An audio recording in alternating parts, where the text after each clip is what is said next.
Hello, and welcome to the Specialty Matcha Podcast. My name is Ryan. This is my co-host Zongjun, Hello, hello. who also goes by Sam, and we're the co-founders of Sanko Matcha Products. Yeah, we launched this podcast to discuss our learning journey in matcha, share startup stories, and interview experts. And today we're going to talk about some of the good battles to be won in the world of matcha. Yeah, so we titled this podcast episode "Battles to Be Won," and the idea of it is how do we get specialty matcha fully into the mainstream? Kind of like how specialty coffee kind of used to be a very rare thing. Like it was a movement started in the late 90s and early 2000s, where you basically needed to live in a big city to access what we would refer to as specialty coffee. Lighter roast profiles, single cultivar, beans treated with care, companies like Blue Bottle, Intelligentsia, Counterculture.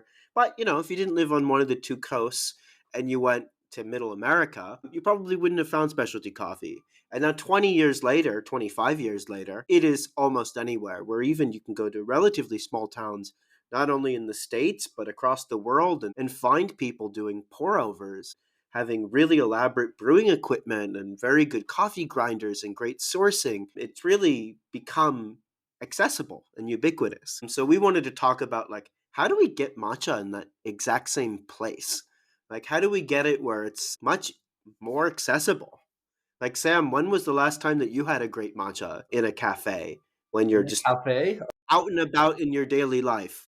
I cannot remember, but last time I had a good matcha was with you, Ryan. We opened Narino and very enjoyed it. But wow, last time I had a good matcha in a cafe. Probably back in Bangkok, right? Yeah, must be back in Bangkok in MTCH. But no, normally I just wouldn't order matcha when I walk into a cafe. Yeah. Yeah, that's Actually, kind of sad. But I guess that's a lot of people's reaction too. yeah. Actually, what prompted this episode was quite a bit of personal frustration. A friend of a friend was visiting Paris. I live in Paris now, and she's really into matcha, really into tea, wanted to learn more about it. So the place that I wanted to go to was closed, so we had to change plans. So we went to a coffee shop that has an okay matcha program. And we walk in there, and I order a coffee. She was very disappointed by the fact that I was ordering a coffee. And I was like, yeah, but this, if you want to get a matcha, this is a decent place. I don't want it. I drink too much matcha, which was kind of a lie. It's true. But in reality, I don't want to pay €6 for something that is just kind of mediocre by my standards. Yeah. Not that I'm a matcha snob, but like really, it's funny. You talk to people in the industry who own matcha brands or are somehow working in matcha in some way. They usually don't order matcha when they go outside, which is a pretty interesting phenomenon. Yeah, I guess, like the general expectation is just not there yet. And the general standard, the floor standard of matcha is not that yet. That's right. The floor is so low that it's oftentimes undrinkable and it's expensive. Yeah.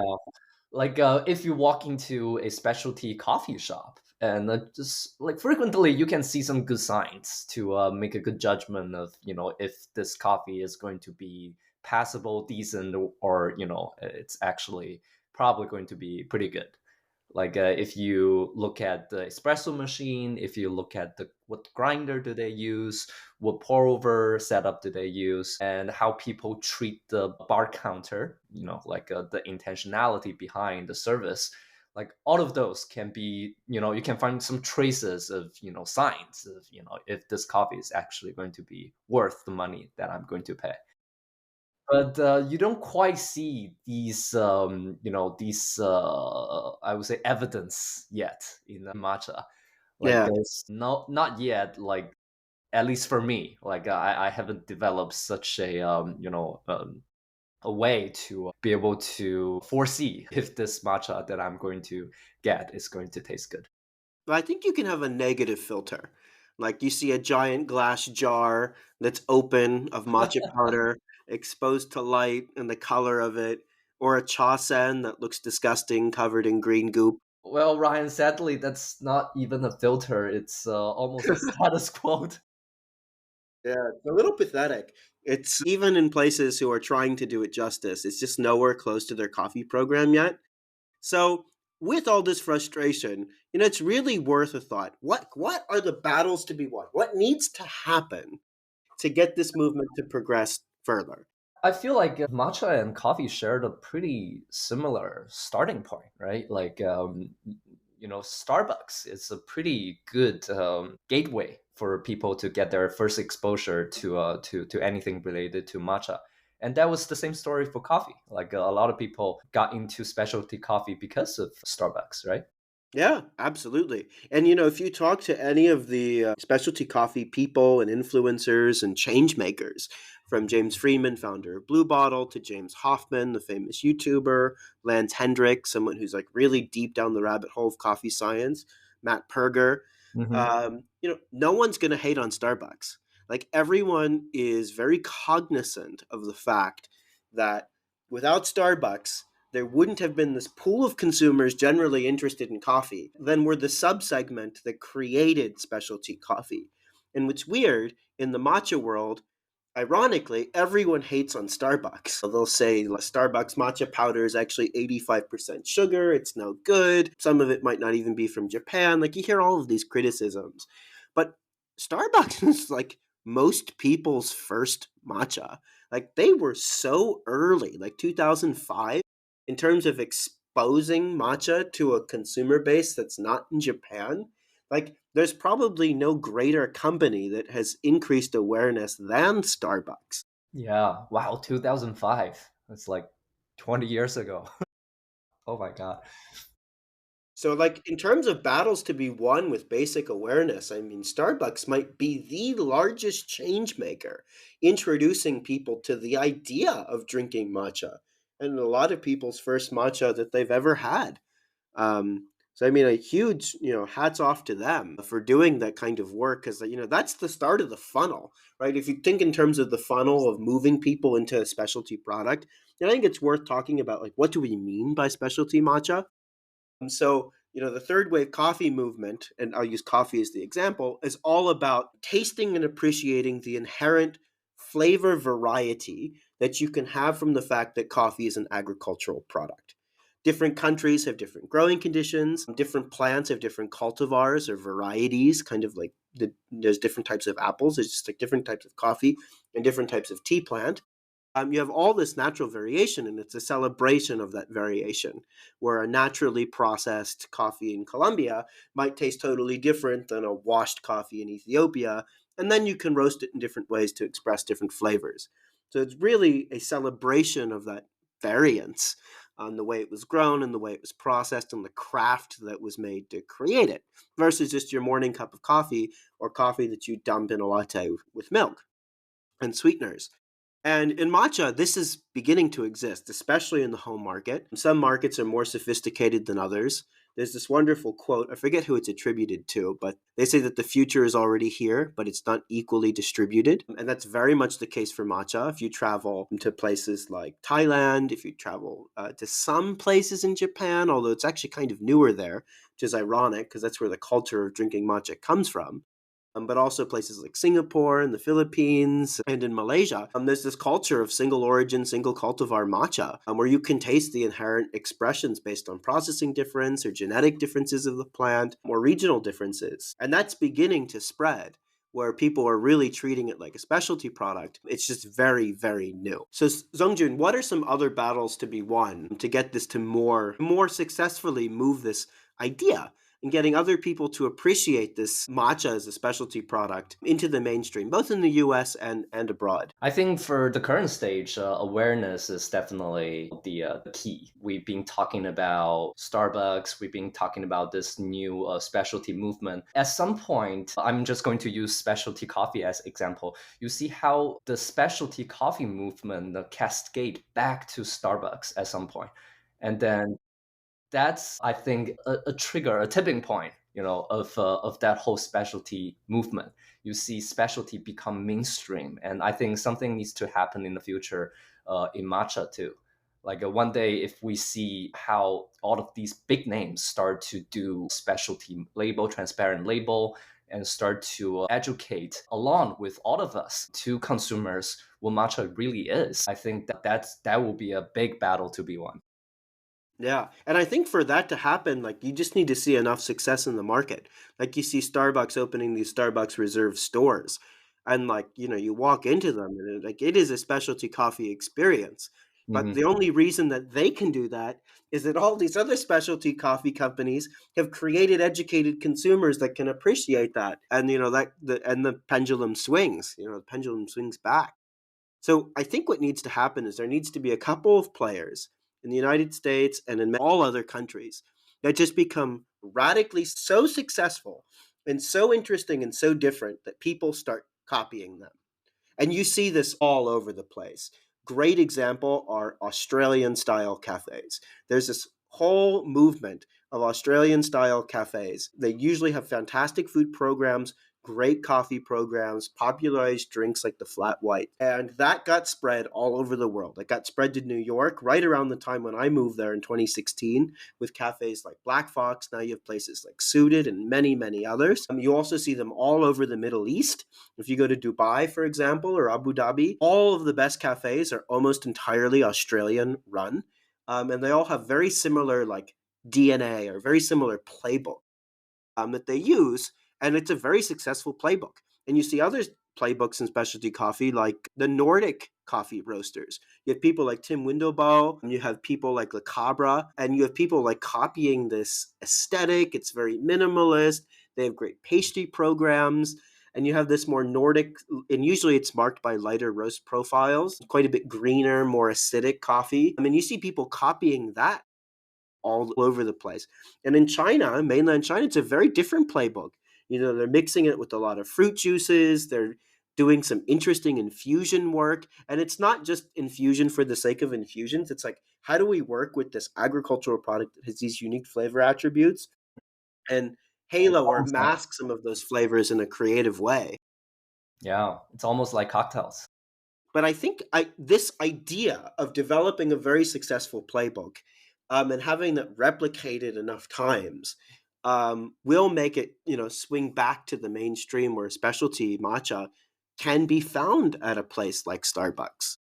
The problem is that one, tea shops are not very common. It's not very common to have a place that's 100% dedicated to tea or to matcha. Most of the places where coffee's being or where matcha is being served on premise is in a cafe setting. And usually the founders of cafes and the operators of cafes have a huge passion for coffee. Occasionally, they're also interested in tea. But all the majority of the case, it's an afterthought. These institutions are not going away. It's where the vast majority of the consumption is going to be done on premise.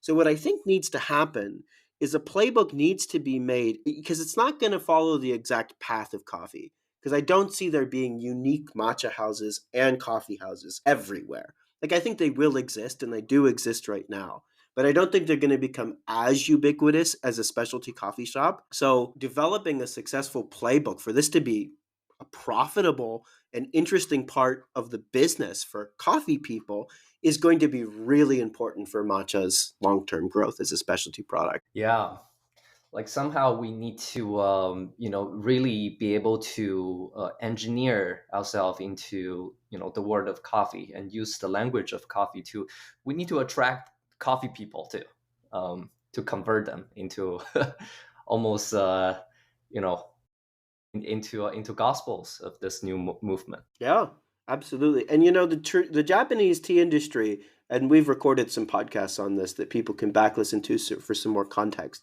They're not doing themselves any favors by the lack of transparency, by the fact that it's very difficult to, even ask questions around cultivars. I mean, try sourcing tea. It's interesting because we talk about transparent labeling all the time. We've heard stories of people sourcing from farmers, multi-generational farmers that are basically doing like garden style farming. And so we're not talking about large volumes, who do not let people selling their product use their name. You cannot say that this matcha is from this producer. Like in some cases, a lot of these brands that are being built are not allowed to be transparent. And in a lot of cases, you'll just be told, no, we're not telling you what's in this blend. We're not giving you the cultivars. We're not giving you our intentions behind what this is. But those are the questions that get people interested. I mean, the coffee people don't even know the right questions to ask. Like they do, but they don't. And there's this like reverence of matcha being a product of tea ceremony, which is just like the essence of Japanese-ness. And there's actually a really great book about this that I'm reading at the moment. It's called Making Tea, Making Japan, and talking about how tea was used as a vehicle for nation building in Japan. And it really makes it this very high in the sky thing. And it's very difficult to put on a more critical set of lenses to analyze it as a specialty product because it's trapped in this traditional cage Yeah. at every level, whether or not it's the brands or the farmers or the blenders or the practitioners, which makes this an exceptionally tricky problem from a battles to be won perspective in spreading the good world of specialty matcha so that more people can enjoy it. Yeah. It will be hard when anything touches national pride or nationalism, and sadly, that's very true for Japan. And I guess the two parties meaning people in Japan and people outside of Japan, needs to eventually work together. People coming from outside needs to show knowledge, learning, and respect, and people within Japan needs to be more inclusive, more open-minded to this new global movement. Like the future of matcha is not going to be inside Japan, or at least for the near term, maybe in the long term too. The future of Future Japan, growth. It will always exist in Japan, but the growth is not. the growth is definitely outside of Japan. It's going to be a global movement in the future. Yeah, And for this to happen, everyone needs to work together and figure out a way to move forward. yeah. No, I totally agree. So, Sam, everything that we just discussed was largely around sort of on premise or at a cafe where someone else is doing the preparation. But what if we flip this the other way? And we're talking about the home brewing, home preparer market and that type of growth. What battles are there to be won to make that grow in a non-linear way as a specialty product where people are not just buying a random can of matcha, but they're buying, a can of specialty product that has a story and we know where it came from and the producers and why it's special. Yeah, I think the key problem for a home buyer is that most of people actually prefer to be a home drinker. They don't want to really endure the headache of making matcha or cleaning all the utensils, cleaning all the mess in the kitchen. Like occasionally it's great. Like it's ceremonial, it's meditative. You pour your hot water in your morning bowl of matcha, you whisk it, and you drink it, and you feel good. And then you gotta clean everything, you gotta clean the dishes, you gotta maintain the chasen. It's a lot of work. So somehow, in the world of matcha, some development needs to happen to erase those headaches. Yeah, and I mean that's assuming that you even know what to do, right? Like it's Yeah. yeah. It's quite, in order to even make the foam froth up properly, that takes some skills too. Like it's not, really a day to day, you can pick up any utensils and you can just make it. It's not that easy. Yeah, I mean, the matcha world needs to see like even I mean, we have them now, we have content creators, but we need to see even more explosion of content creators educating people how to prepare it at home and enjoy it themselves. Basic knowledge around brew theory and extraction and, where these different products come from and how to select them and what they might pair well against, and, how to use them and different ways of how to use them. I think would be really beneficial for this market. Like, the coffee world, in the coffee world, you have very famous influencers now, like James Hoffman or Lance Hendrick, and there's many others, but they didn't exist like 6 or 7 years ago. And it's kind of interesting. So, at university, I founded the coffee club at Penn State. And it was very difficult to find people who knew anything about specialty coffee. Our first meeting was, I think it was in 2015. It's a pretty large, international, diverse campus full of people.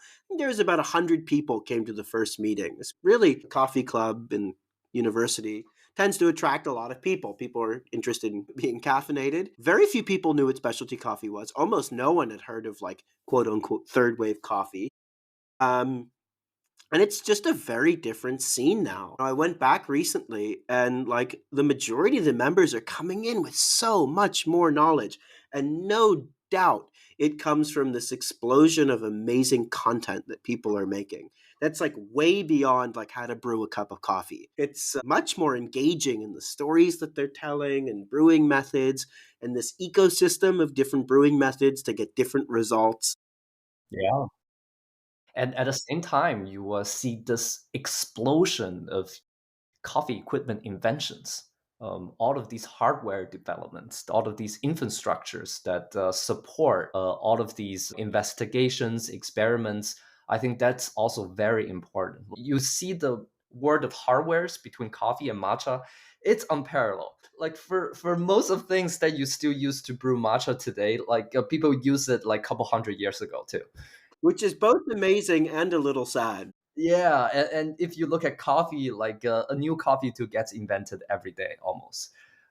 Like something needs to happen in the world of matcha too, to one on one hand you want to let more people learn how to make matcha properly. And also, on the other hand, maybe we should all try to create some new tools to just help people erase the headache, help people get rid of the friction of making matcha every day. And I think that's super important. You see, hardwares like Kuzen that's trying to, condense a lot of these process into a little machine, which is great. But, like a lot of other things can happen as well. The fresh grinding matcha mill that we are working right now, and there are many other things like chasen, like whisking bowl, a lot of these pain points that people can try to wrap their heads around and make some new innovations. Yeah. No, absolutely. It's my I think one of my biggest matcha controversial hot takes is that it's not meditative. Or actually, let me rephrase that. It's meditative for about 20 seconds, sandwiched between mess and stress of keeping all the dry equipment, like the tea scoop, dry and making sure matcha powder doesn't get everywhere and that it's sifted in doses and then that has to be clean, but it can't get wet, all the way through to, cleaning up what can sometimes be a bit of a mess. A lot of people quickly gloss over just like the Instagrammable video part and forget about the rest, which is not so meditative, I might add. Yeah, Um, that's very true. And also, hardwares can be what I was talking about, a label in a coffee shop. Like when I walk into a coffee shop, if I see the grinder is a EK, if I see the espresso machine is a Lamborghini, I would have some basic expectation of the quality of this coffee shop. And I think there's needs to be something like that in a coffee shop for matcha too. If you see some sort of equipment out there, you have some basic expectation of the quality of the matcha being made over there. no, absolutely. Very important. Another thing that I think is worth mentioning on an episode that's titled Battles to be Won is getting matcha in places where it has not traditionally been. Right? So like how can people who are change agents from a marketing perspective expose new audiences through like what we'll call it cross pollination? We've seen some pretty innovative frontier work done on that by brands like Kettle. It was crazy seeing their picture with Eric Repair from La Bernardin. I think it's one. It's not the. It's one of the best restaurants in the world.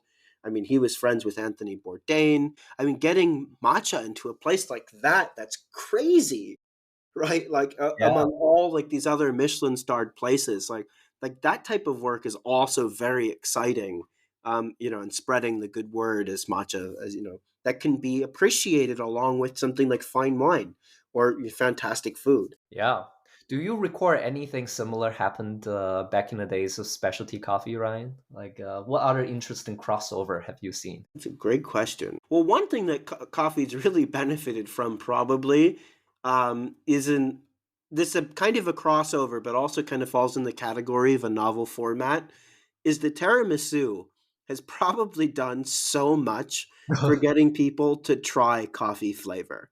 Mm, And open their minds to it. Like it's part of the ubiquity, plays into the ubiquity of people having it in a dessert format, in a creamy format, where it's not just Folgers in your cup at home. That probably, like, if we're talking about rising tides lifting all boats, that probably helped rise the tide quite a bit and these types of novel formats. Matcha has this a little bit, like with maybe like matcha Kit Kat or like Haagen-Dazs matcha ice cream, but it's not nearly as pervasive as some of these other pretty interesting, we'll call it exposures. Like if you think of like getting into matcha, you need to have like a form of exposure therapy, like a very similar thing by just getting it in some very novel formats.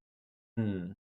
Well, you kind of see that happening more and more, like in bakeries, people using matcha as an ingredient. I remember back in the days, I was really into this matcha crepe cake made by Lady M. That was very delicious, and they only had branches in Europe and Asia, but I think back in 2017, 18, they opened a branch in New York, Okay, and interesting. it was a big hype at the time. Well, I mean, these novel formats are so important, and we're also starting to see companies using it in CPG products or consumer packaged goods, like stuff like that you'd buy at the grocery store. A lot of that is in the form of RTD, ready to drink, where you can pop open a can and boom, matcha latte, or boom, plain matcha, even matcha shot. That also helps. Yeah, in CPG products, it's so hard to turn matcha into a CPG product. Yeah, because it will settle on you. So it's like Yeah, unless you're shaking it or it's in something very viscous or you have some type of stabilizer, it's a tricky problem. But there's some very good matcha RTD products out there. Anyone in the States, there's a product. I don't know if it exists anymore, but or at least I haven't seen it in a while. It's called Moto Matcha, Motto. And I think it's a sparkling matcha. It's a lemonade-like product, but it's not lemonade. I think there's some apple and there's a light sweetener and a little bit acidity. It's very good. sounds Well good. worth a try. Used to be able to find it at Whole Foods. I assume it's still there, but I haven't looked or seen it in a while since I moved. Back in the days, I used to really enjoy this matcha beer. It was really good. Matcha and beer, and in a tall, thin glass in a hot summer day. Wow, that's fantastic. So Sam, I got another one, which I think is a good one to end on in terms of battles to be won.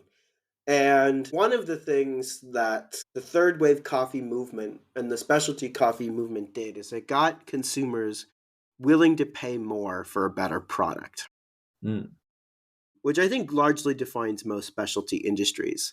Like you show how much you value something typically with your wallet. yeah, I think So the problem right now. how do we get people to how do we get more matcha consumers willing to pay more for a better product? I think the problem right now is that people are paying more for a very mediocre product. I think like two things needs to happen. First, good quality, cheaper matcha needs to exist, and with that as a baseline, people will be naturally be willing to pay more for a better, even better quality product. I would Because totally agree. that way they know the premium went straight into the quality, not into some middle dealer's pocket. Yeah. There's very few well-priced, reliable, consistent, available matchas that I can think of where I would be happy to just drink it or pay for it if someone is brewing it in a cafe or something. You don't have that moment. I guess like Starbucks is the best example. It's like, yeah, like you get a filter coffee at Starbucks. It's the same everywhere. It's pretty good. Is it specialty? No. No one's like gonna give Pike Place Blend any awards. But, it's a cup of coffee. It tastes good. It's fine. Like, Yeah, it's totally drinkable. But I agree. But I also think opening up more to storytelling, getting people to appreciate a better product, transparent labeling, which we talk about ad infinitum, but really the subjective, really the quantitative and qualitative elements behind transparent labeling need to be stories intermixed with hard metrics that people can use to judge whether or not they would like something and how they would value it. And so you see companies like Oika, you see people like Kettle, like Matsu Matcha, like Johnny Matcha, and the list goes on and on and on. just giving unprecedented levels of transparency and giving people stories about the farmer and why they should be interested in all of this stuff in the first place, Yeah. and then like backing it up with hard numbers. So seeing more and more of that, I think, is a huge battle to be won. Right, that's happening right now, pretty fast at a pretty good scale. But really scaling that up, and I think also will require an on the ground effort, which is where I think this can go full circle.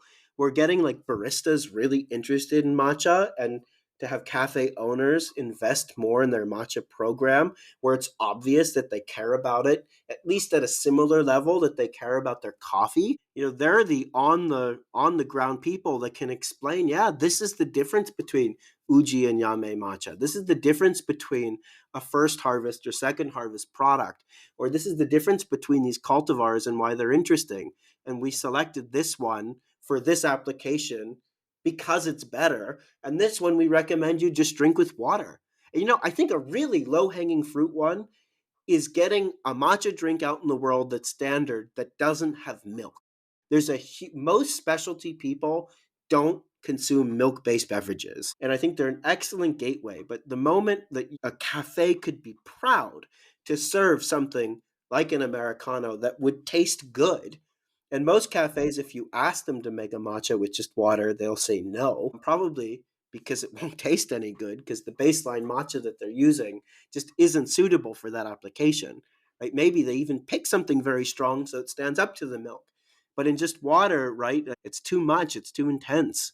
So I think that like will be the next major wave where something like an usacha thin tea or a more like light brew style americano, where that becomes more prevalent, that's when you can really start getting into the differences between cultivars or regions or things like that. And that's a huge battle to be won, and something that I'd love to see more and more businesses and consumers try to push for the cafes to offer that so that people can directly taste it, and to have a coffee professional, beverage professional, tea professional explain to you why something is special. And that can really be done at the grassroots local level. Yeah, totally agree. Like, there needs to be a knowledge structure slowly getting infused into consumers with real world references. Like they can actually learn and they can actually try and they can actually verify their knowledge. And I think that's very important. And then in the future, consumer can make decisions based on their own formative experience of how they learned about matcha in the past versus getting blindly educated on the matcha that they're buying is ceremonial grade, imperial grade, triple eight, quadruple eight grade. Like that's a very top down kind of almost condescending way of labeling or teaching people what's good quality matcha, which is not really the way that it should be happening. Totally agree. Giving consumers the context to ask the right questions to determine quality for themselves or pinpoint them to products that will meet their preferences. Right now, the baseline, like sort of educated matcha consumer, they only know to ask whether or not something is ceremonial, which we've recorded before, but it's a made up label. Anyone Yeah. can call anything ceremonial grade. So like it's a bad framework. It kind of almost treats consumers like they're stupid when you call something ultra super duper premium ceremonial grade. Or it can be even worse in Japan. All the matchas are in these variable poetic names that can actually change from season to season. Like the Hatsumukashi you're drinking today is not going to be the same thing 3 months later. Like that's almost consumer gaslighting. Actually, I have an update on the Hatsu Mukashi example that we talked about in a previous episode for repeat listeners. I recently saw one that I think was about 250 US dollars, Oh my labeled Hatsu Mukashi. Not that we're the naming police, but it just goes to show the absurd spread, ranging from less than $6 to 250.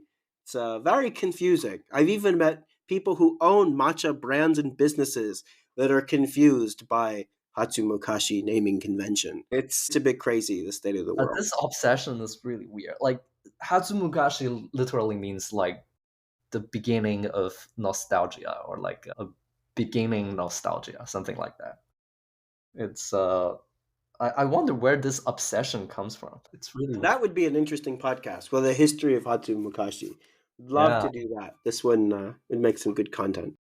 yeah, yeah, So, Zongjun, as we wrap up, just to give sort of a high level framework for different battles to be won, I guess one is growing matcha awareness, which is well on its way, but that's a never ending journey. The second one that I have are getting matcha into new places, like fine dining, for example, or yeah. into a luxury store, into a fashion house, things like that, like what Rocky Matcha is doing.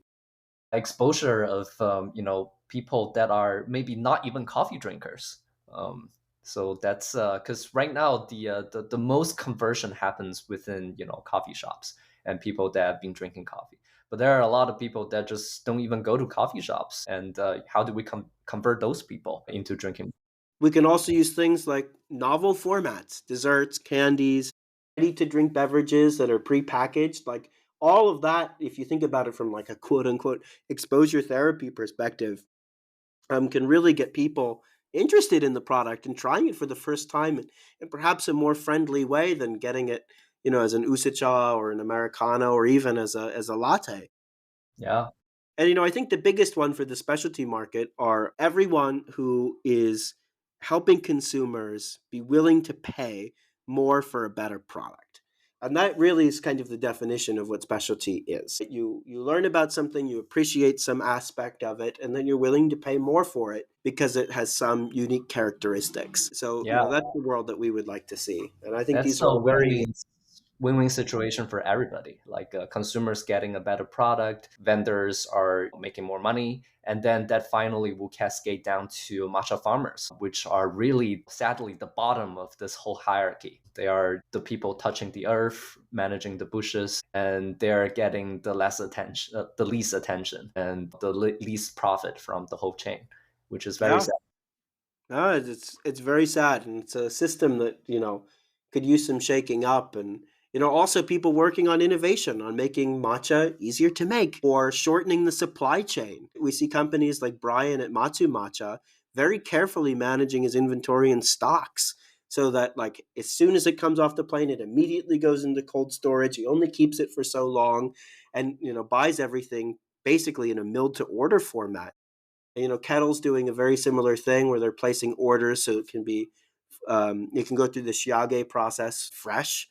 Mhm. Trying to rethink the supply chains a bit, and like all other companies working on technology, like Mark at Oika, milling matcha fresh, much closer to the consumer. Right, that's unheard of. So there's all these very exciting things that are going on, and so many battles to be won. And very optimistic actually with the community of matcha businesses and people working in matcha that are Yeah. really helping spread their own appreciation of this thing and helping farmers along the way, and helping consumers along the way, and helping spread what is a really interesting cultural artifact of Japan, which is this incredible product that is matcha. Yeah, matcha is very old, but the global matcha community is actually very young and it's growing, Very which is very exciting. exciting. Yeah, it's far, far, far away from a zero-sum game. We are all working together to grow the pie larger. So many battles to be won. So if we missed any, we'd love to hear from you, and tell us some other aspects that you think could drive this industry forward. We'd love this to be a community-based conversation, and it really energizes us when people reach out. So please do. So thanks so much for listening. If you enjoyed this, please consider sharing it with a friend or rating us on the platform you're listening on. And thank you so much, and we'll see you on the next one. See you in the next episode.